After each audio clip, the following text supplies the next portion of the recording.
उसका पाथ कैसा होगा, स्ट्रेट लाइन होगा, सर्कल होगा, पैराबोला होगा, हाइपरबोला होगा, इलिप्स होगा, या कुछ और होगा। Z1 Z2 को मल्टीप्लाई करके आर्ग्यूमेंट निकालते हो तो वो आता है इसके इक्वल।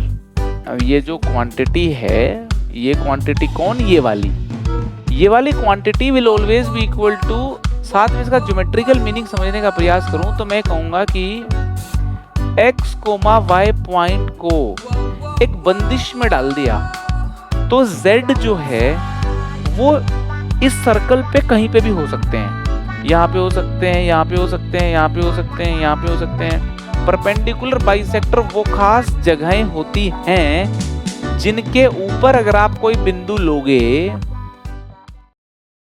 हम लोगों ने conjugate of a complex number, modulus of a complex number और कॉम्प्लेक्स नंबर के बारे में जान लिया है। ठीक है, अपन आर्ग्यूमेंट के बारे में और समझ लेते हैं कि आर्ग्यूमेंट ऑफ कॉम्प्लेक्स नंबर क्या होता है।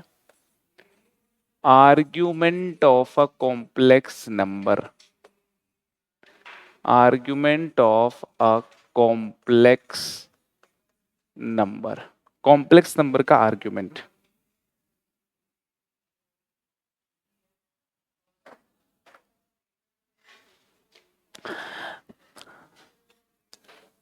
अगर मान लो एक कॉम्प्लेक्स नंबर है, यहां पे z है ना, इसको x और y लिख दिया मैंने, आपको बताया था इसको आप रियल इमेजिनरी भी लिख सकते हो, इसको ये एक्स वाई की तरह ही काम करते हैं, ये रियल एक्सिस है, ये इमेजिनरी एक्सिस है। तो एक कॉम्प्लेक्स नंबर अगर है हमारे पास a प्लस बी आयोटा, तो आर्ग्यूमेंट का मीनिंग होता है कि अगर हम इस कॉम्प्लेक्स नंबर को ओरिजिन से मिला देते हैं तो एक लाइन सेगमेंट बनता है। इनफैक्ट ओरिजिन से इसको मिला देंगे इसकी तरफ, ये यूं एक रे बनती है, एरो बनता है। इस एरो का, इस रे का इस वाली रे के साथ आप देखोगे तो पॉजिटिव रियल एक्सिस भी एक रे है ना। एंगल जो मेजर किया जाता है दो रेज के बीच में मेजर किया जाता है, तो ये जो रे है और ये जो रे है इनके बीच के एंगल को बोलते हैं आर्ग्यूमेंट। और एंगल की एक बात है कि अगर आप एंगल को मेजर करते हो यूं करके, बोले तो एंटी क्लॉकवाइज, तो पॉजिटिव होता है एंगल, और यूं मेजर करते हो क्लॉकवाइज तो एंगल नेगेटिव होता है। ठीक है ना, एंगल को अगर हम ये एंगल के बारे में, ये एंगल के डेफिनेशन में इंक्लूड है ना। एंगल का जो साइन है वो डिफाइन ही इस कन्वेंशन के बेस पे है कि अगर आप एंगल को यूं मेजर करोगे, एंटी क्लॉकवाइज मेजर करोगे तो पॉजिटिव में मेजर करना पड़ेगा, और अगर आप यूं मेजर करोगे तो नेगेटिव में मेजर करना पड़ेगा। ठीक है ना, तो पॉजिटिव और नेगेटिव एंगल को अपने को समझना है। ठीक है, तो अगर हम, ये रियल एक्स एक्सिस है और ये हमारी ओरिजिन को कॉम्प्लेक्स नंबर से ज्वाइन करने वाली लाइन है, तो यहाँ पे इनके बीच के एंगल को हम अगर यूं मेजर करते हैं तो ये जो थीटा है, this theta will be argument, this theta will be argument. और ये कितना होगा है ना, ये देखोगे आप, this will be b and this will be a, तो tan theta will be b by a. तो in this particular case theta जो है वो हो गया tan inverse b by, tan inverse b by a, tan inverse b by a. ठीक है, होता क्या है, कॉम्प्लेक्स नंबर का जो आर्ग्यूमेंट है ना, इस आर्ग्यूमेंट को हम प्रिंसिपल आर्ग्यूमेंट बोलते हैं अगर ये थीटा माइनस पाई से क्लोज्ड पाई तक के इंटरवल में लाई कर रहा हो। तो जैसे कि मान लो ये 30 डिग्री एंगल बन रहा है, पाई बाय 6 एंगल बन रहा है, तो आप इस एंगल को पाई बाय 6 भी बोल सकते हो, और आप इस एंगल को 2 पाई प्लस पाई बाय 6 भी बोल सकते हो। तो पाई बाय 6 बोलना इसको इसकी प्रिंसिपल वैल्यू होगी, और 2 पाई प्लस पाई बाय 6 बोलना इसकी प्रिंसिपल वैल्यू नहीं होगी। बात तो वो भी ठीक है, मगर इसकी वो प्रिंसिपल वैल्यू नहीं होगी। ठीक है, तो आर्ग्यूमेंट जो है ना, आर्ग्यूमेंट में जो प्रिंसिपल आर्ग्यूमेंट है उसको एम्पलीट्यूड बोलते हैं, है ना। आर्ग्यूमेंट को डिनोट कैसे करते हैं, argument of complex number z argument of complex number z is denoted by ARGZ, यूं करके लिख देते हैं ARGZ, ठीक है। और AMPZ लिख देते हैं, AMPZ is the amplitude of Z, ये है amplitude of Z, amplitude of Z, ठीक है। एम्पलीट्यूड ऑफ Z जो होता है वो होता है माइनस पाई पे इक्वल का निशान नहीं होता, माइनस पाई से पाई। मतलब अगर यहाँ पे कॉम्प्लेक्स नंबर होंगे, इधर वाले कॉम्प्लेक्स नंबर होंगे, यहाँ वाले कॉम्प्लेक्स नंबर्स होंगे, तो आर्ग्यूमेंट ऐसे मेजर किया जाता नेगेटिव में। तो माइनस पाई से लेकर के यूं करके पूरा एक राउंड पाई तक का ये है ना, सारे कवर कर लेता है। तो माइनस पाई से क्लोज्ड पाई वाले इंटरवल में सारे कॉम्प्लेक्स नंबर कवर हो जाते हैं। यहाँ पे नोटिस करने की बात है, अगर कोई कॉम्प्लेक्स नंबर इस तरफ है तो टाई की सिचुएशन बनती है कि यूं मेजर करें तो पाई और यूं मेजर करें तो माइनस पाई। इस टाई की सिचुएशन को हटाने के लिए मैथमेटिशियन लोगों ने कहा कि आपको माइनस पाई पे इक्वालिटी नहीं लेनी है। माइनस पाई किसी भी कॉम्प्लेक्स नंबर का एम्पलीट्यूड नहीं होता है, पाई लेना है उस केस में हमको। तो यहाँ का कॉम्प्लेक्स नंबर है, उसका प्रिंसिपल आर्ग्यूमेंट या यूं कहें उसका एम्पलीट्यूड हमको पाई लेना होता है, माइनस पाई नहीं लेना होता है। ये रूल बनाया हुआ है, समझ में आ रही कि नहीं आ रही? तो एम्पलीट्यूड, ये एम्पलीट्यूड z की बात हो रही है, यहाँ पे एम्पलीट्यूड z आएगा। तो जो एम्पलीट्यूड z है ना, एम्पलीट्यूड z क्या होता है? ये होता है प्रिंसिपल आर्ग्यूमेंट, प्रिंसिपल आर्ग्यूमेंट, ठीक है ना। एम्पलीट्यूड z होता है आपका प्रिंसिपल आर्ग्यूमेंट। कई बार एग्जामिनर सिंपली ऐसे लिख देता है आर्ग्यूमेंट z।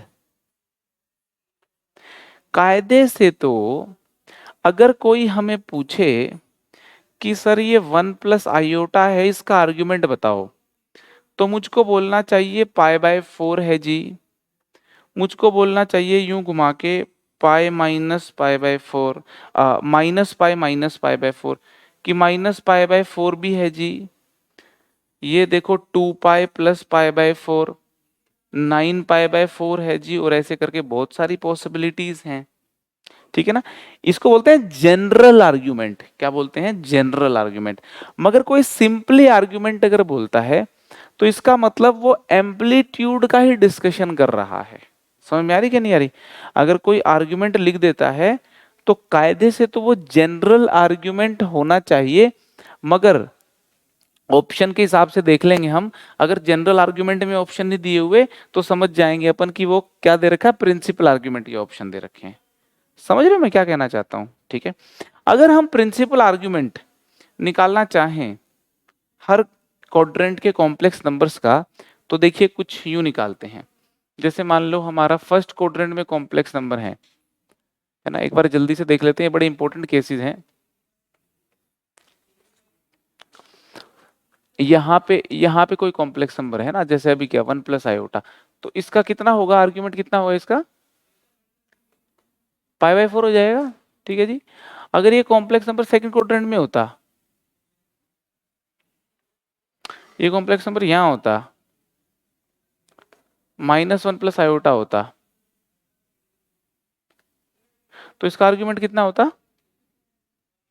तो इसका आर्ग्यूमेंट फिर ये लेते हैं अपन, ये एंगल तो पाई बाय 4 होता, तो कंप्लीट ये पाई माइनस पाई बाय 4, ये 3 पाई बाय 4 आर्ग्यूमेंट हो जाता, ठीक है जी। अगर ये कॉम्प्लेक्स नंबर होता आपका थर्ड क्वाड्रेंट में, यहां होता -1 माइनस आयोटा। तो अब इसको यूं नहीं मेजर करेंगे अपन,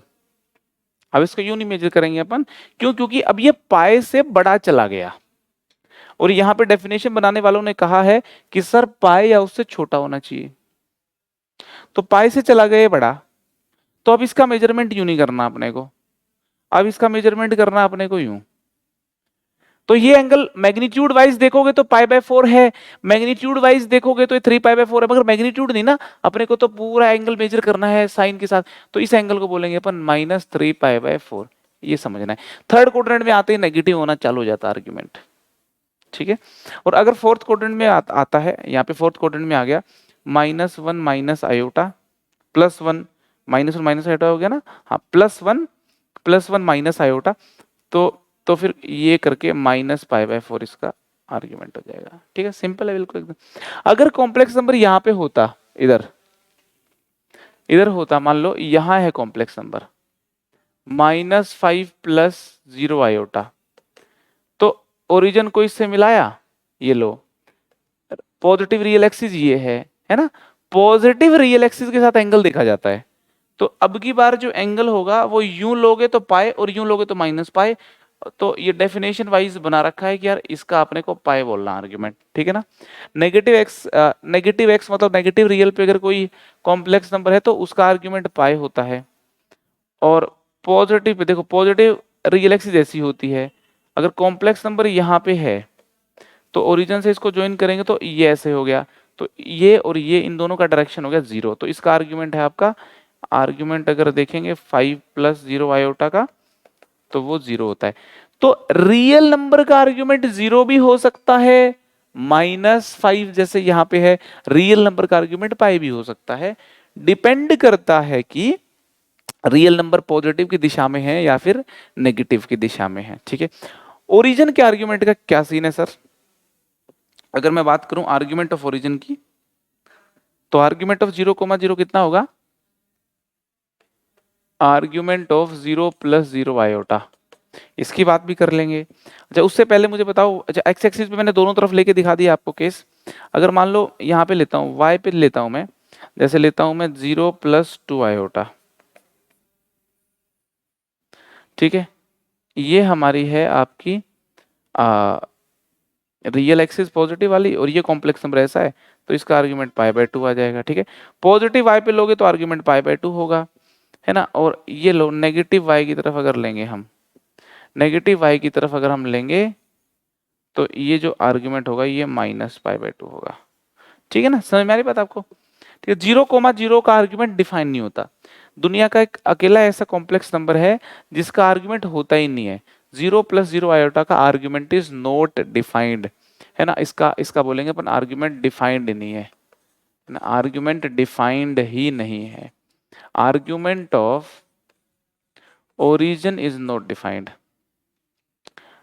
argument of origin is not defined. ठीक है, ओरिजिन का जो आर्ग्यूमेंट है वो डिफाइंड नहीं है। ठीक है, आर्ग्यूमेंट के बारे में बातें आपको समझ में आ गई? ठीक है, मैं बता दूं, फिर से रिपीट कर देता हूं कि आर्ग्यूमेंट का मतलब कई बार बाय डिफॉल्ट एम्पलीट्यूड या यूं कहूं प्रिंसिपल आर्ग्यूमेंट ही निकाला जाता है। अगर कहीं एम्पलीट्यूड लिखा है तो समझ जाओ -π से π क्लोज्ड की बात हो रही है, कहीं प्रिंसिपल आर्ग्यूमेंट लिखा है समझ जाना -π से π क्लोज्ड की बात हो रही है। आर्ग्यूमेंट कहीं लिखा है और ऑप्शंस को देखा अपन ने कि यार ये तो ऑप्शन -π से π के बीच में ही है, या एग्जामिनर ऐसा चाह रहा है कि -π से π के बीच में अपन टिक करें, तो कॉमन सेंस लगानी है वहां पे, -π से π के क्लोज्ड पाई के बीच के इंटरवल को ही आर्ग्यूमेंट हमें समझना है। समझ में आ रही कि नहीं आ रही बात?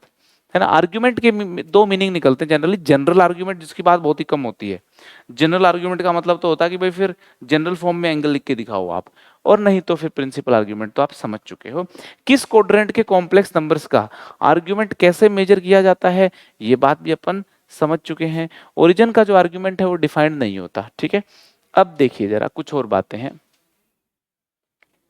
अब प्रॉपर्टीज हैं कुछ आर्ग्यूमेंट की, प्रॉपर्टीज को ध्यान से देखना आप, प्रॉपर्टीज के प्रूफ वगैरह भी बताए जाएंगे आगे आपको, अभी सिर्फ प्रॉपर्टीज समझेंगे अपन। सबसे पहली प्रॉपर्टी ये कहती है कि दो कॉम्प्लेक्स नंबर हैं Z1 और Z2, उनको मल्टीप्लाई करके जब आप आर्ग्यूमेंट निकालते हो ना, Z1 Z2 को मल्टीप्लाई करके आर्ग्यूमेंट निकालते हो तो वो आता है इसके equal, argument of Z1 plus argument of Z2 के इक्वल। जैसे लोगैरिथम की प्रॉपर्टीज नहीं होती हैं, log mn equal to log m plus log n होता है, कुछ वैसी ही प्रॉपर्टीज आर्ग्यूमेंट की भी होती हैं। Argument Z1 into Z2 plus argument Z1 plus argument Z2। ठीक है, इस प्रॉपर्टी में ये +2 के पाई ऐड किया होता है है ना, वेयर के इज इंटीजर, वेयर के इज इंटीजर, ये 2k पाई क्यों ऐड किया हुआ है, क्या इसका कारण है, ये बातें आपको क्वेश्चन सॉल्विंग में डिटेल में समझाऊंगा मैं, ठीक है ना। अभी बस एक बार प्रॉपर्टी समझ लेते हैं, उसके बाद इनका सिग्निफिकेंस आपको समझाने वाला हूं मैं। Argument of Z1 bye Z2 अगर कोई बोलता है तो ये होता है argument Z1 minus argument Z2, argument Z1 minus argument Z2 plus 2k पाई, प्लस 2k पाई, ठीक है जी, है ना। देख लें एक बार ध्यान से अपन, आर्ग्यूमेंट z की पावर n कोई लिखता है तो ये n को आगे ला सकते हैं अपन, जैसे log में नहीं होता, मैं कह रहा हूँ log वाली प्रॉपर्टी की तरह काम करता है ये, n आर्ग्यूमेंट z, है ना। फिर से इसमें प्लस 2 के पाई जोड़ना है कि यहाँ पे इंटीजर है, ठीक है।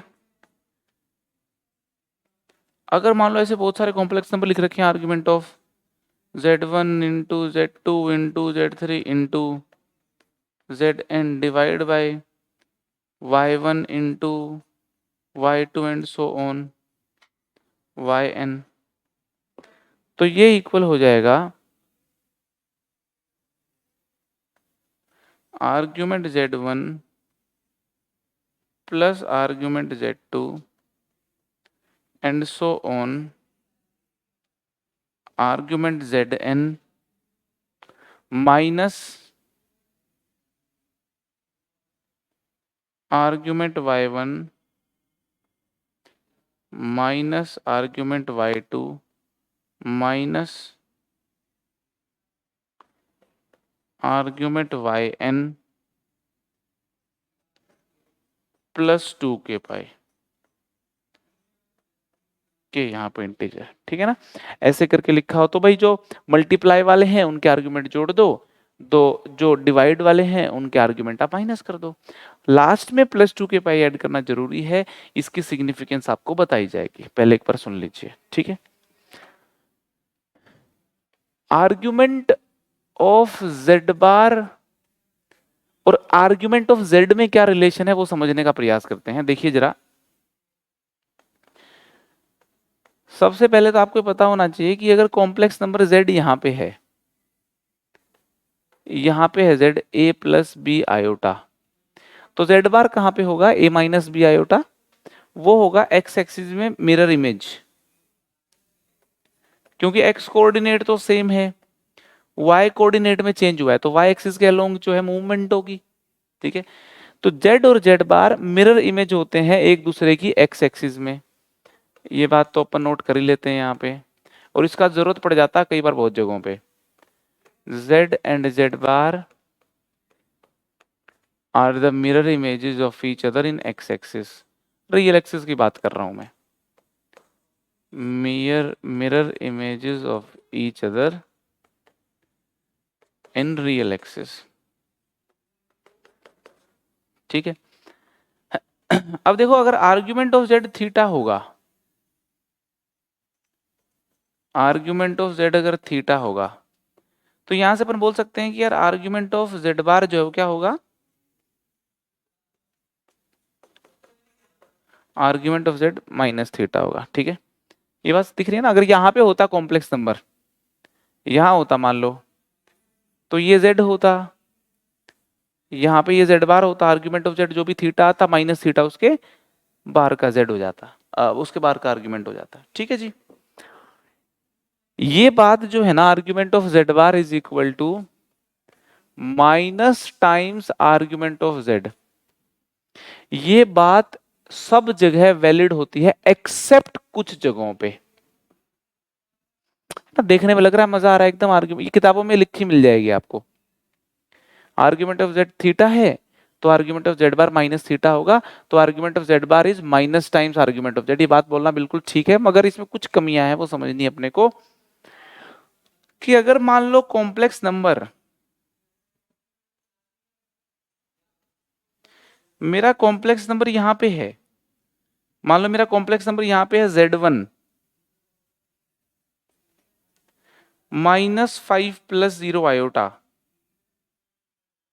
तो मुझे बताओ कि मेरे इस कॉम्प्लेक्स नंबर का जो आर्ग्यूमेंट है वो कितना हो गया। आर्ग्यूमेंट जो है Z1 का वो हो गया पाई। और मुझे बताओ Z1 बार कितना हो गया, यहाँ पे Z1 बार हो गया -5 प्लस 0 आयोटा है तो -0 आयोटा हो जाएगा जी। Z1 बार हो गया। अब मुझे बताओ आर्ग्यूमेंट ऑफ Z1 बार कितना है, वो भी पाई है। जो हम सोच रहे थे कि आर्ग्यूमेंट Z बार माइनस टाइम्स आर्ग्यूमेंट Z आ जाएगा, वो तो नहीं आ रहा वहां पे तो। अरे समझ में आ रही है कि नहीं आ रही भाई बात है। ये प्रॉपर्टी तभी वैलिड है, ये प्रॉपर्टी तभी वैलिड है where Z is not lying on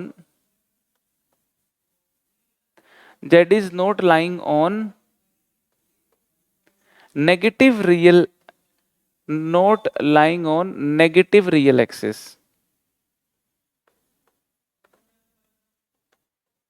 negative real axis पे Z लाई नहीं करना चाहिए, क्योंकि नेगेटिव रियल एक्सिस पे अगर Z लाई करेगा तो उस केस में Z का और Z बार का आर्ग्यूमेंट क्या हो जाएगा, बराबर हो जाएगा।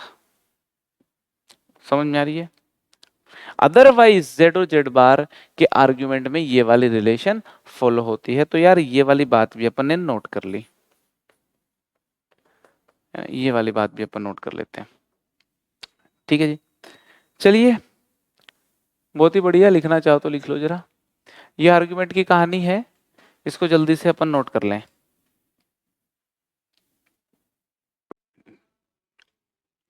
तो चलें आगे, चलो क्वेश्चन करते हैं। क्वेश्चन लिखा हुआ है कि consider to pairs of non zero conjugate complex numbers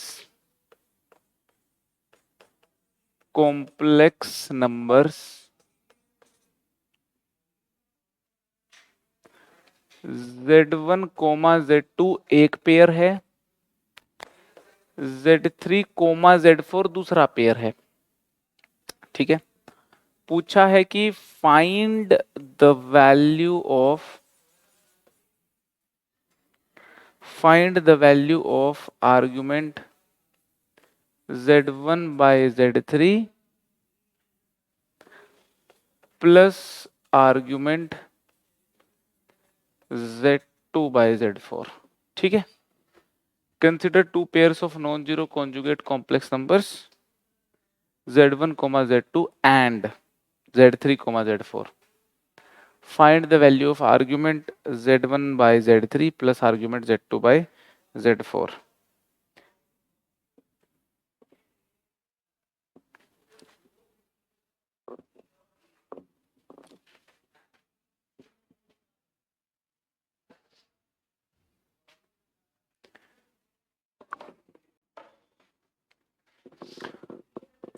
चलो ये वाला क्वेश्चन अटेम्प्ट कर लिया होगा आप लोगों ने, बहुत सिंपल क्वेश्चन है।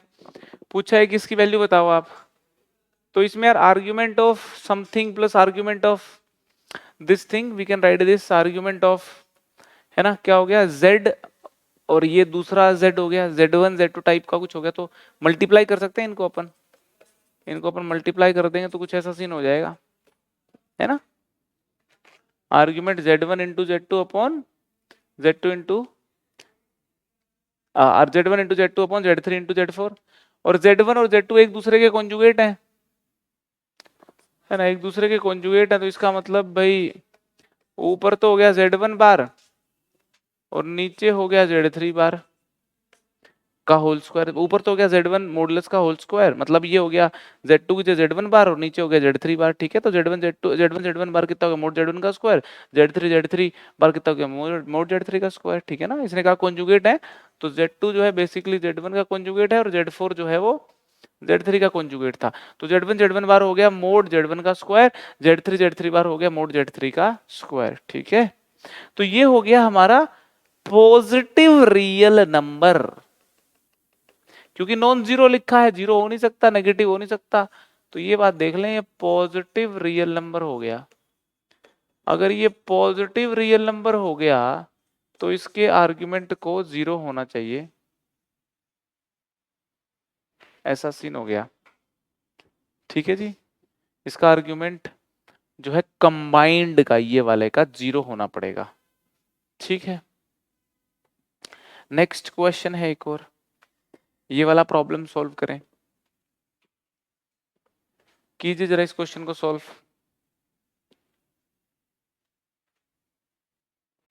चलो भाई, अटेम्प्ट कर लिया हो आप लोगों ने। ये अपने को दे रखा है, ये अपने को दे रखा है, और वो पूछा हुआ है ना। तो अपन ने क्या किया, इसको देखा, इसको देखा कि भाई जो z बार है वो आयोटा ओमेगा बार माइनस के बराबर है ना। आयोटा ओमेगा बार को राइट में ले गया, ठीक है। टेक कॉन्जुगेट बोथ साइड्स, ध्यान से सुन लो, टेक कॉन्जुगेट बोथ साइड्स। दो कॉम्प्लेक्स नंबर्स बराबर हैं तो उनके कॉन्जुगेट्स भी बराबर होंगे। दोनों तरफ कॉन्जुगेट लिया तो ये हो गया भाई z बार का बार, और ये हो गया माइनस में आयोटा का बार, और ठीक है ओमेगा का बार। तो z बार का बार z हो गया, आयोटा का बार लोगे तो कितना हो जाता है, माइनस आयोटा। आयोटा का बार माइनस आयोटा होता तो माइनस माइनस प्लस हो गया आयोटा। ओमेगा का बार फिर से बार लोगे तो ये ओमेगा हो गया। एक तो ये चीज अपने को समझनी होगी। अपने को एम्पलीट्यूड z बताना है, ओमेगा से कोई लेना देना नहीं, अपने को ओमेगा एलिमिनेट करना है। ओमेगा एलिमिनेट करना है तो आयोटा को इधर ले गया मैं, तो 1/आयोटा z जो है ओमेगा इतना हो गया, 1/आयोटा होता है माइनस आयोटा, है ना। तो ओमेगा मेरा हो गया माइनस आयोटा z। ओमेगा की ये जो वैल्यू है जो यहां से निकाली है, इस वैल्यू को आप यहां पे डाल दो। अगर ये वाली वैल्यू आप यहां पे डालेंगे तो हमारे पास हो जाएगा एम्पलीट्यूड z इंटू ओमेगा कितना हो गया, माइनस आयोटा इंटू z, है ना, इक्वल टू पाई दे रखा है। ठीक है, प्रॉपर्टी लगा देते हैं, एम्पलीट्यूड z स्क्वायर, ये हो जाएगा 2 टाइम्स एम्पलीट्यूड z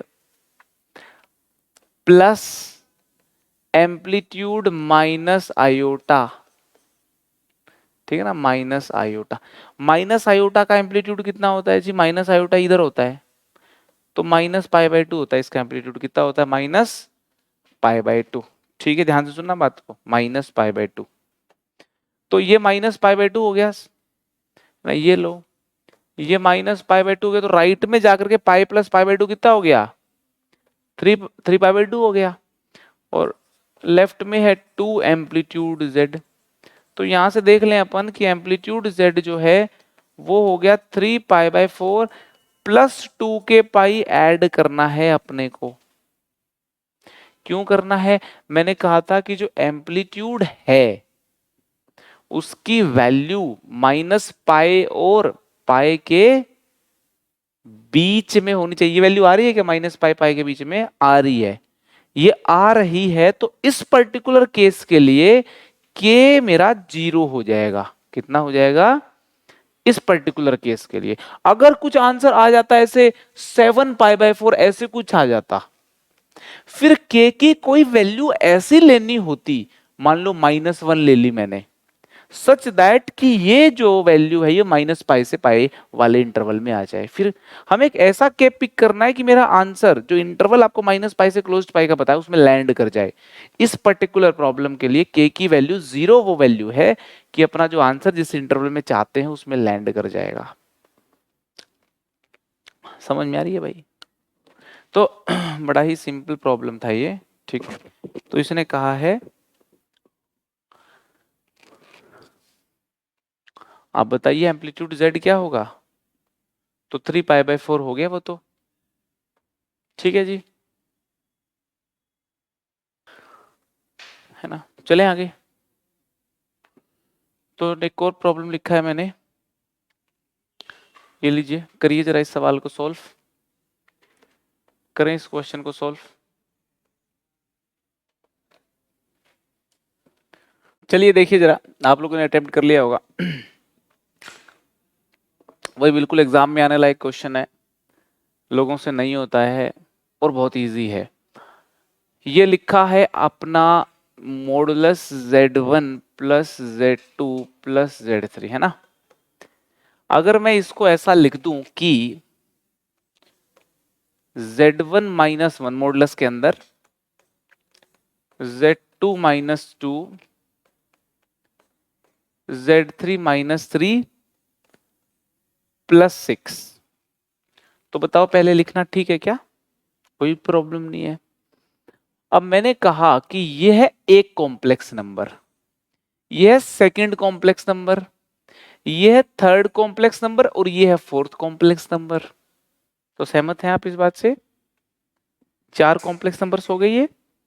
अब मैं कहना चाह रहा हूं कि this quantity will always be less than equal to, ये जो आपका ये जो क्वांटिटी है, ये क्वांटिटी कौन? ये वाली quantity will always be equal to less than equal to sum of the individual mods. ऐसा बोलना ठीक है क्या कि भाई ये जो है यूं अगर लिख दे अपन, this quantity will be less than equal to mod z minus one plus mod z minus z, mod z1 minus one plus mod z2 minus two plus mod z3 minus three plus mod 6। ऐसा लिख सकते हैं ना आप। अब यहां पे देखिए, इस क्वांटिटी की जो मैक्सिमम वैल्यू है वो 1 है, इसकी मैक्सिमम वैल्यू 2, इसकी मैक्सिमम वैल्यू 3। तो कोई भी चीज अपने मैक्सिमम से तो छोटी होती है भाई, तो ये चीज भी है ना, इनके भी मैक्सिमम, फिर इसका मैक्सिमम 1, इसका मैक्सिमम 2, 1 प्लस 2 3 हो गया, इसका मैक्सिमम 3, 3 प्लस 3 6 हो गया, ये कांस्टेंट है। तो 6 प्लस 6 12 से तो ये सारी चीज छोटी होगी एंड हेंस ये वाली चीज छोटी होगी। अरे समझ में आ रही कि नहीं आ रही? अगर आप इंडिविजुअल तौर पे देखें, this quantity is less than equal to 1, this quantity is less than equal to 2 and this quantity is less than equal to 3। ये तो 6 है ही, तो हम बोल सकते हैं कि 1 प्लस 2 प्लस 3, 3 2 5 और 1 6, 6 प्लस 6 12 से ये चीज छोटी और इससे छोटी ये, तो सीधी बात हो गई भाई। ये बात तो बिल्कुल सीधी हो गई कि क्वांटिटी 12 या उससे छोटी है, तो ग्रेटेस्ट वैल्यू इसकी 12 होगी, जो मैक्सिमम वैल्यू संभव इसकी होगी वो होगी आपकी 12। ठीक है, तो mode Z1 plus Z2 plus Z3 की जो मैक्सिमम वैल्यू है वो 12 होगी। मैं बस आपको इतना सिखाने की कोशिश कर रहा हूं कि गिवन कंडीशंस का इस्तेमाल कैसे करना होता है, और ट्रायंगुलर इनइक्वालिटी जो आपको लास्ट टाइम पढ़ाई थी उसी का एक्सटेंडेड वर्जन जनरल करके मैंने एक इनइक्वालिटी आपको बताई थी, तो पॉलीगन इनइक्वालिटी बोल सकते हो। ठीक है, तो यार आपको बात समझ में आ गई होगी, लिख लो इस बात को, है ना। और आप देखिए इसको करने में कितना समय लगेगा। अगर आप अपने को क्लिक हो जाता तो करने में 30 सेकंड 20 सेकंड लगती हैं। ऐसे प्रॉब्लम्स एग्जाम के लिए एकदम शानदार प्रॉब्लम है कि अच्छा थोड़ा ट्रिकी प्रॉब्लम है और जल्दी से सोल्व हो रहा है। तो कोई क्वेश्चन ज्यादा कैलकुलेशन ले रहा होगा तो उन क्वेश्चंस को ये वाले क्वेश्चन कम कैलकुलेशन कम समय में करके उस समय को कवर कर देते हैं। ठीक है, लिखिए जरा इसको। एक और क्वेश्चन दे रहा हूं मैं,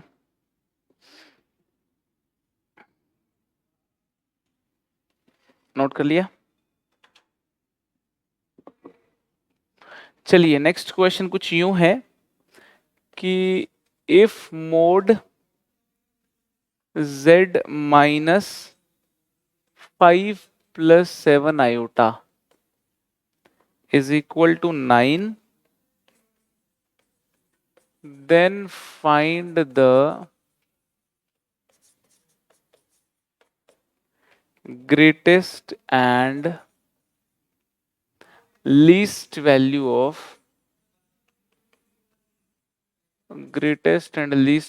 of mod z minus 2 minus 3 iota, है ना। ये वाली चीज गिवन है, तो अपने को ग्रेटेस्ट एंड लीस्ट वैल्यू बतानी है इस वाली कहानी की। सोचें समझें बताएं। समय दे रहा हूं आपको 2 से 3 मिनट का अटेम्प्ट करने के लिए। इस क्वेश्चन को करने के मल्टीपल तरीके हैं, है ना। ज्योमेट्रिकल तरीका भी इसको करने का है, अलजेब्राइक तरीका भी है। क्योंकि अपन ज्योमेट्रिकल तरीके पे जाएंगे अभी, पहले अलजेब्राइक तरीके से बता देता हूं आपको।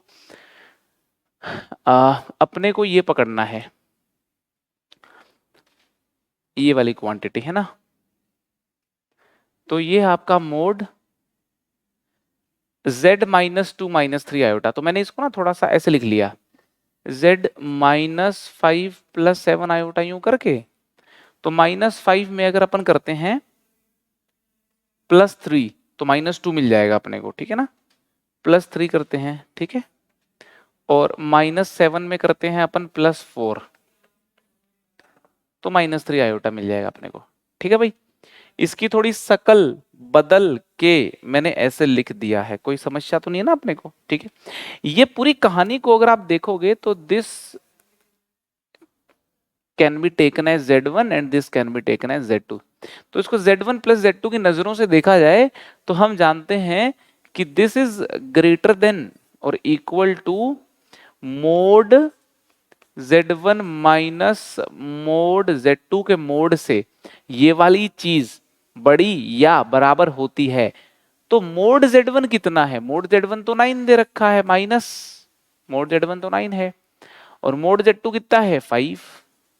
एक तो ये बात समझ लें आप, इससे तो बड़ा होगा या बराबर होगा, और छोटा होगा इसकी maximum value, mode Z1 + Z2 की maximum value mode Z1 + mode Z2 होती है ना, ये मैक्सिमम वैल्यू होती है। तो मोड Z1 कितना है अपने पास 9 है, और मोड Z2 कितना है 5 है। तो सीधी सी बात अपने को समझ में आ रही है कि यार ये जो क्वांटिटी है इसकी जो मैक्सिमम वैल्यू है, मैक्सिमम वैल्यू है वो 14 है, और मिनिमम वैल्यू जो है वो 4 है, ठीक है। तो ट्रायंगुलर इनइक्वालिटी का समझदारी के साथ अगर अपन इस्तेमाल करते हैं तो ग्रेटेस्ट और लीस्ट वैल्यू की जो प्रॉब्लम्स हैं वो सोल्व हो जाती हैं। ए वन लाइनर क्वेश्चन था ये, ठीक है। चलिए आगे अपन कुछ और चीज समझने का प्रयास करते हैं, फिर आगे चलेंगे।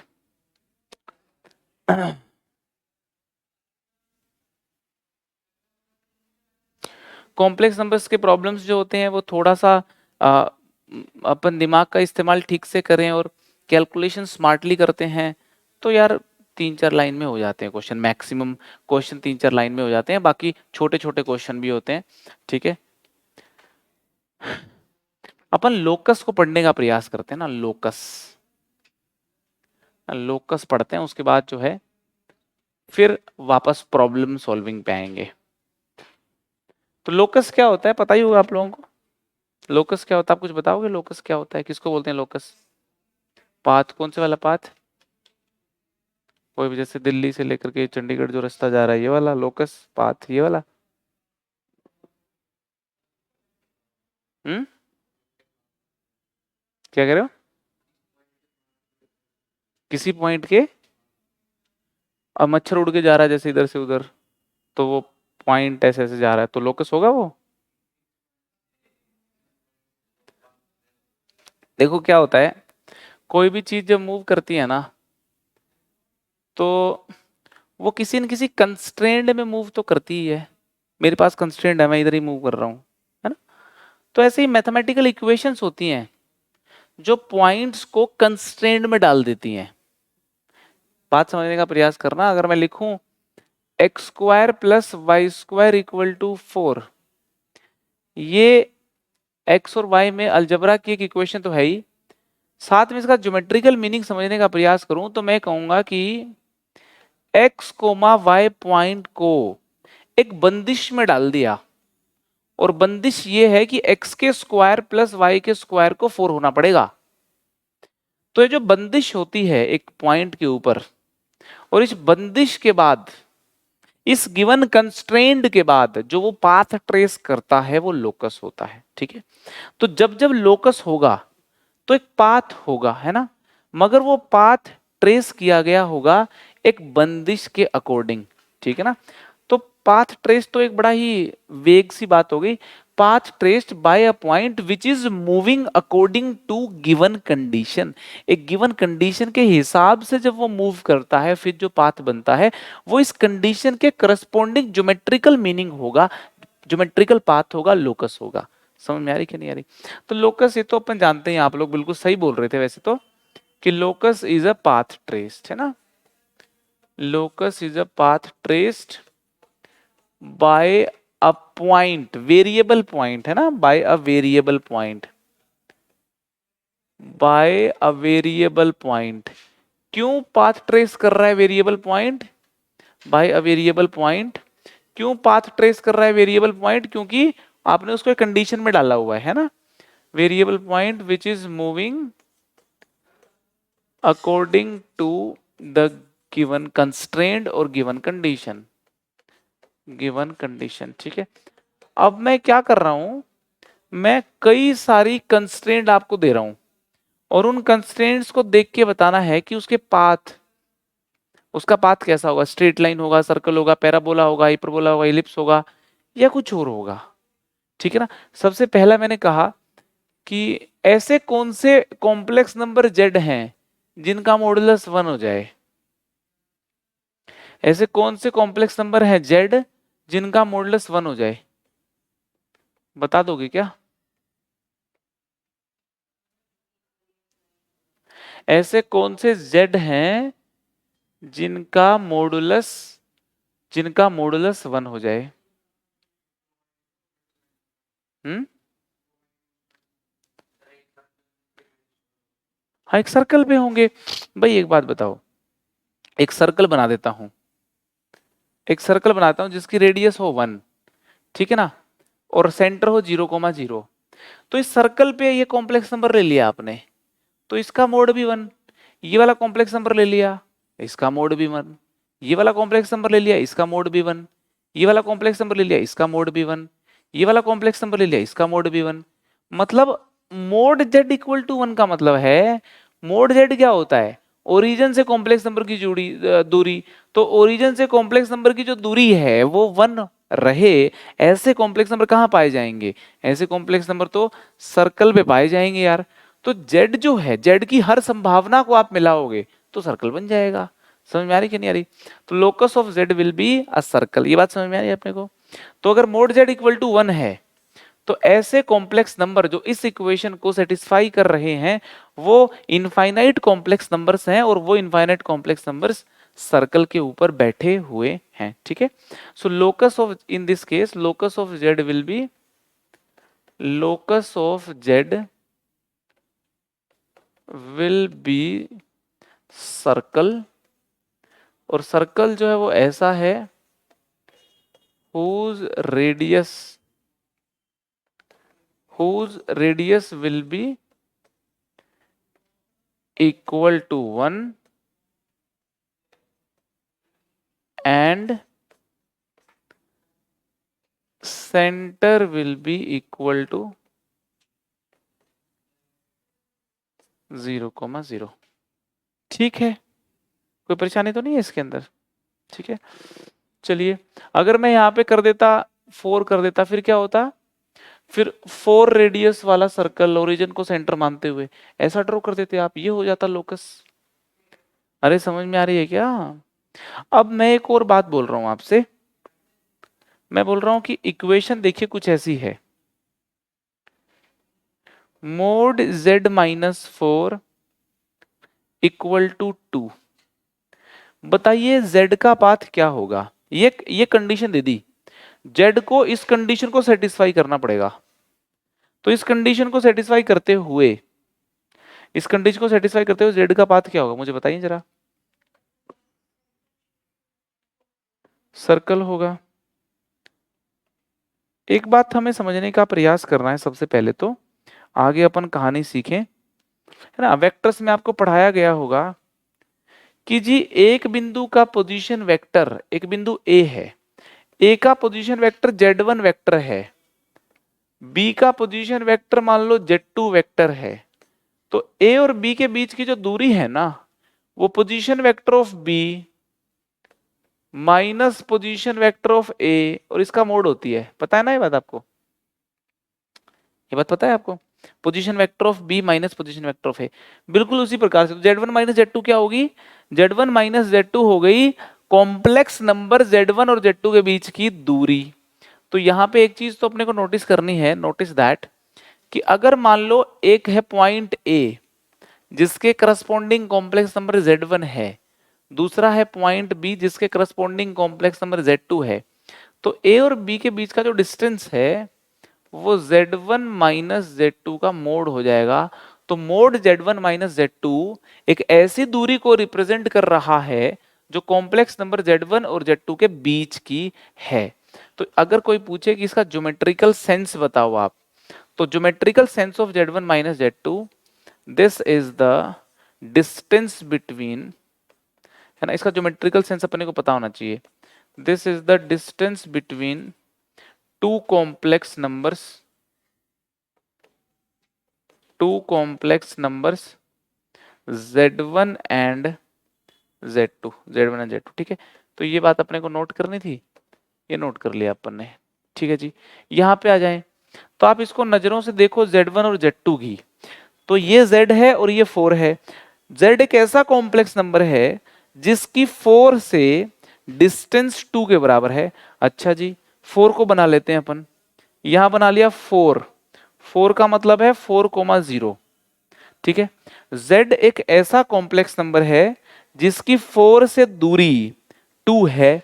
तो 4 से दूरी 2 तो यार बहुत सारे कॉम्प्लेक्स नंबर्स की होती है ना। 4 से दूरी 2 तो इसकी भी है, इसकी भी है, इनफैक्ट यहां सर्कल में लाई करने वाले हर कॉम्प्लेक्स नंबर की है। तो Z जो है वो इस सर्कल पे कहीं पे भी हो सकते हैं, यहाँ पे हो सकते हैं, यहाँ पे हो सकते हैं, यहाँ पे हो सकते हैं, यहाँ पे हो सकते हैं, है ना। तो लोकस ऑफ Z क्या हो गया इस केस में? लोकस ऑफ Z तो सर्कल ही रहा। Locus of Z is a circle with radius, radius कितनी है? रेडियस कितनी है? 2। और सेंटर कितना है? सेंटर है 4,0। सेंटर है 4,0। ये बात समझ में आ रही है आपको? अगर मैं इन जनरल बात कहना चाहूं, इन जनरल कहना चाहूं कि जी मोड Z1 माइनस Z2 पे टिप्पणी करो आप, क्या चीज है मोड Z1 माइनस Z2? तो टिप्पणी क्या करनी, Z1 Z2 के बीच का डिस्टेंस है।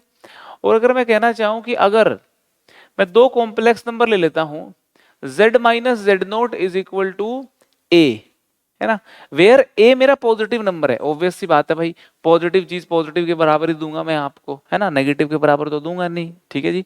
अच्छा, Z0 फिक्स नंबर है, Z0 जो है इज फिक्स कॉम्प्लेक्स नंबर, है ना, फिक्स कॉम्प्लेक्स नंबर है ना। और जो Z है, Z Z है वेरिएबल, Z है वेरिएबल कॉम्प्लेक्स नंबर। Z क्या है? Z वेरिएबल कॉम्प्लेक्स नंबर है, Z वेरिएबल कॉम्प्लेक्स नंबर है। तो बताओ लोकस ऑफ Z कैसा होगा भाई? लोकस ऑफ Z कैसा होगा? लोकस ऑफ Z ऐसा होगा कि Z0 से उसकी दूरी A होगी। Z0 से दूरी कितनी होगी? A होगी। तो लोकस ऑफ Z एक सर्कल होगा जिसका सेंटर Z0 पे होगा और रेडियस A पे होगी, ठीक है ना। तो सीधी सी बात है, इस इक्वेशन को देख करके डायरेक्ट आपके माइंड में आना चाहिए कि जी लोकस ऑफ Z जो है, locus of Z is a circle with radius A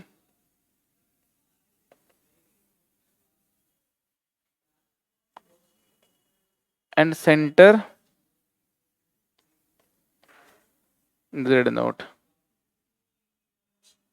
radius A होगी और सेंटर जो है उसका वो होगा आपका Z0, ठीक है। अब कुछ और बातें करते हैं अपन। तो ये बातें तो समझ में आ गई ना अपने को, ठीक है। अब मुझे एक और बात बताओ आप कि अगर मैं लिख देता हूं argument of z equal to π/3, है ना। तो क्या एक ही कॉम्प्लेक्स नंबर z ऐसा होगा जिसका आर्गुमेंट π/3 है, या एक से ज्यादा कॉम्प्लेक्स नंबर होंगे? एक से ज्यादा। वो एक से ज्यादा कॉम्प्लेक्स नंबर होंगे, उनको अगर अपन मिला दें तो क्या पाथ ट्रेस करेंगे वो? स्ट्रेट लाइन तो नहीं ट्रेस करेंगे सर, वो स्ट्रेट लाइन तो बिल्कुल नहीं ट्रेस करेंगे वो। देखो, सबसे पहले तो मैं कहना चाहता हूं कि π/3 होता है कुछ 60 डिग्री है ना। तो 60 डिग्री कुछ ऐसा होता है 45, ये कहीं एक कॉम्प्लेक्स नंबर यहाँ पे है भाई, है ना, जिसका आर्ग्यूमेंट ओरिजिन से मिला दिया मैंने उसको, जिसका आर्ग्यूमेंट क्या होगा, π/3 होगा, ठीक है। अब मैं कह रहा हूं कि इस डायरेक्शन में जितने कॉम्प्लेक्स नंबर हैं, है ना, इस डायरेक्शन में जितने कॉम्प्लेक्स नंबर हैं, सबका सबका आर्ग्यूमेंट कितना है, π/3 है। मगर ओरिजिन का आर्ग्यूमेंट डिफाइन नहीं होता, तो ओरिजिन का तो π/3 है नहीं आर्ग्यूमेंट। ओरिजिन से आगे इस तरफ फर्स्ट क्वाड्रेंट में यूं, ये लो, ये वाली जो रे है, रे, इस रे पे लाए करने वाला कोई भी कॉम्प्लेक्स नंबर ले लो आप भाई, तो π/3 आर्ग्यूमेंट देगा। लाइन तो बननी है यही, आर्ग्यूमेंट क्या आएगा, π/3 आएगा। अब आप अगर ये सोच रहे हैं कि इसको यूं एक्सटेंड कर दें, इसका भी π/3 होगा, अभी बताया था आपको, इसका आर्ग्यूमेंट π/3 होगा, तो इसका तो कुछ और नेगेटिव में नहीं हो जाएगा क्या? तो locus of Z, locus of z whose argument is π/3 is a ray which is starting from the point which is just next to origin, है ना, और एंगल जो है with this axis, positive x axis, that is π/3। समझ में आ रही कि नहीं आ रही, है ना। तो locus of Z is a रे, ये बात अपने को समझनी है। लाइन तो पूरी होती है ना भाई, रे और लाइन में फर्क होता है ना। लाइन तो दो कॉम्बिनेशन, दो रे का कॉम्बिनेशन होता है, ठीक है। तो locus of Z is a रे, एक रे है जैसा कि इस चित्र में दिखाया गया है।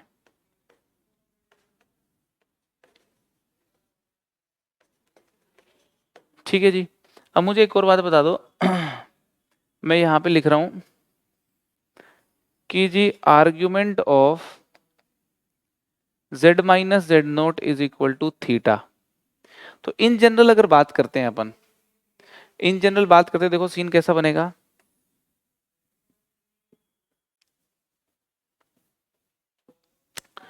देखो जेड नोट है, मान लो यहाँ पे ये जेड नोट हो गया, ठीक है। जेड नोट आपका फिक्स कॉम्प्लेक्स नंबर है और जेड आपका वेरिएबल कॉम्प्लेक्स नंबर है। जेड नोट फिक्स है, जेड नोट आपका फिक्स है, थीटा आपका फिक्स है, जेड है वेरिएबल। तो जेड नोट फिक्स है, तो जेड जो है ना, जेड जेड मान लो कुछ यहां होना पड़ेगा भाई, सच दैट कि जेड नोट माइनस जेड जो है, जेड मान लो यहाँ है, Z note minus Z minus z nought, z minus z note, ये जो जेड माइनस जेड नोट, ये जो वेक्टर बन रहा है, ये जो वेक्टर बन रहा है, ये वेक्टर कितना एंगल बनाता हो, थीटा एंगल बनाता हो। किसके साथ थीटा एंगल बनाता हो, हॉरिजॉन्टल के साथ, हॉरिजॉन्टल के साथ। तो ये थीटा एंगल बनाता हो, ठीक है ना भाई। Argument of z minus z nought, z minus z nought एक वेक्टर की तरह है भाई, है ना। Position vector of final point minus position vector of initial point, तो position vector of final minus initial करोगे तो ये वेक्टर बन गया। अब इस वेक्टर के आर्गुमेंट की बात कर रहे हो आप भाई, इस वेक्टर के आर्गुमेंट का मतलब हॉरिजॉन्टल के साथ एंगल की बात कर रहे हो, तो हॉरिजॉन्टल के साथ एंगल कितना होना चाहिए, थीटा होना चाहिए, ठीक है। अच्छा, जेड की जगह जेड नोट नहीं रख सकते आप। जेड जो है इस रे का ये वाला हिस्सा होगा, लाल कलर से जो बना रहा हूं मैं, यहां के बाद वाला, है ना। जेड जो है इस रे का ये लाल वाला हिस्सा होगा सर, क्योंकि जेड की वैल्यू जेड नोट आपने कर दी तो आर्ग्यूमेंट ऑफ जीरो हो जाएगा, वो डिफाइंड नहीं होता। तो ये भी एक रे है जो जेड नोट से जस्ट अगले पॉइंट से चालू हो रही है, एच इन द डायग्राम। समझ में आ रही कि नहीं आ रही बात? तो चलिए जी, यहां पे भी अपने को समझ में आ गया कि locus of Z is a रे, इज अ रे एच ऑन, ठीक है। चलो अब मैं कुछ और लोकस आपसे पूछ रहा हूं, आपको बताने हैं जरा। नंबर 5, मैं कह रहा हूं कि यार mod Z minus 5 iota is equal to mod Z minus 2 iota. Locus of Z बताओ, है ना, लोकस ऑफ जेड बताओ कि लोकस ऑफ जेड क्या होगा।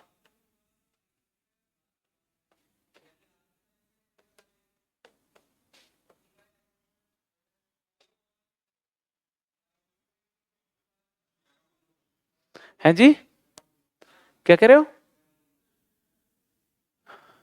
क्या बोल रहे हो? देखो,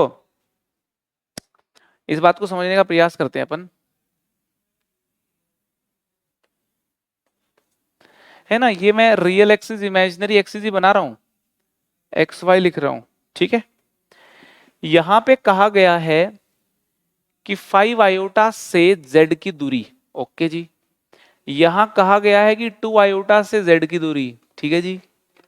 और ये कहा गया है कि 5 आयोटा से z की जितनी दूरी होगी उतनी ही 2 आयोटा से z की दूरी होगी, बराबर का निशान लगाया हुआ है, ठीक है। तो 2 आयोटा और 5 आयोटा कहां मिलेंगे अपने को भाई? 2 आयोटा मिल गया, यहां पे मिल गया, ये 2 आयोटा है जी। 5 आयोटा कॉम्प्लेक्स नंबर कहां मिलेगा? ये यहां मिलेगा 5 आयोटा। 2 आयोटा का मतलब है 0,2, 5 आयोटा का मतलब है 0,5, मिल गए अपने इधर। अब ऐसी जगहें बताओ, ऐसी जगहें बताओ जिनकी 2 आयोटा और 5 आयोटा से दूरी बराबर हो। ऐसी एक जगह बीच में है और बाकी जगह परपेंडिकुलर बाइसेक्टर के ऊपर होती है।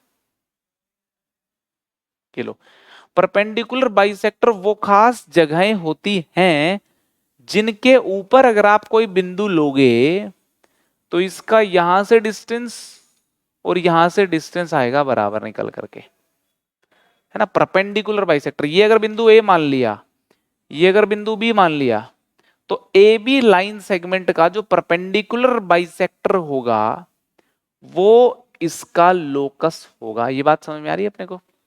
ठीक है, ठीक है जी।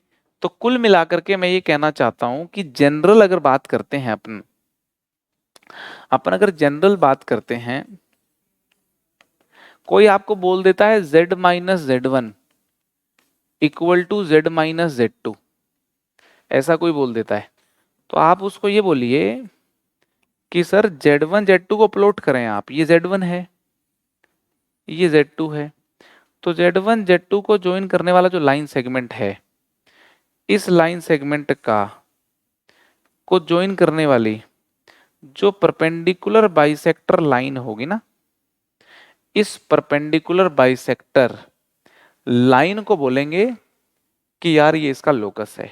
समझ में आ रही कि नहीं आ रही? सो लोकस ऑफ जेड, अच्छा Z1 फिक्स है सर, Z1 फिक्स है, Z2 जो है वो फिक्स है, और Z जो है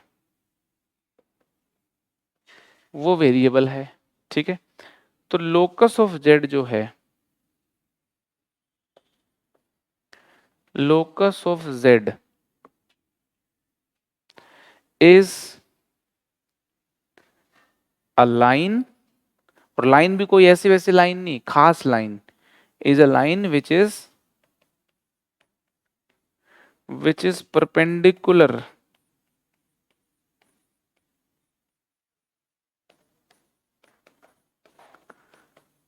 bisector of the line segment, perpendicular bisector of line segment joining two points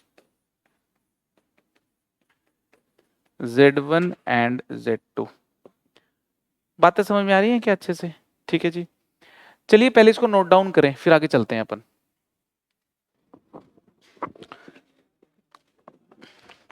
तो कुल मिलाकर के अपने को समझ में आ गया कि Z माइनस Z1 का मोड अगर Z माइनस Z2 के मोड के बराबर हो तो लोकस Z का जो होगा परपेंडिकुलर बाइसेक्टर होगा, ठीक है। इक्वेशन ऑफ परपेंडिकुलर बाइसेक्टर लिखी हुई है एक तरीके से इन कॉम्प्लेक्स नंबर फॉर्म, ठीक है। इसको अगर अपन जनरल वैसे बोलना चाहे ना कि जी ये एक तरीके से कुछ यूं बात हो गई कि P A equal to P B, ये तो कॉम्प्लेक्स नंबर की भाषा में बोल दिया मैंने, है ना। जनरल भाषा ये हो सकती है कि P A equal to P B. अगर ए और बी कोई भी दो फिक्स पॉइंट है ना, ए और बी कोई भी दो फिक्स पॉइंट हैं और पी एक वेरिएबल पॉइंट है और मूव ऐसे कर रहा है कि पी और पी बी बराबर हो, तो परपेंडिकुलर बाइसेक्टर बनेगा, ठीक है ना। पी जो होगा वो परपेंडिकुलर बाइसेक्टर होगा, ठीक है जी। पी जो होगा वो होगा बाइसेक्टर और perpendicular to the line segment A B. तो पी कहीं पे भी हो सकता है ना। तो P A equal to P B general look है ना, ये है ना, P will move on the perpendicular bisector. याद रखना इस बात को आप, है ना। ये सारी बातें जो है अपने को याद रखनी है। बाकी जो लोकस है वो अगले लेक्चर में अपन कंटिन्यू करेंगे, ठीक है। लोकस अगले लेक्चर में कंटिन्यू करेंगे अपन। चलिए ठीक है, आज के लिए इतना ही।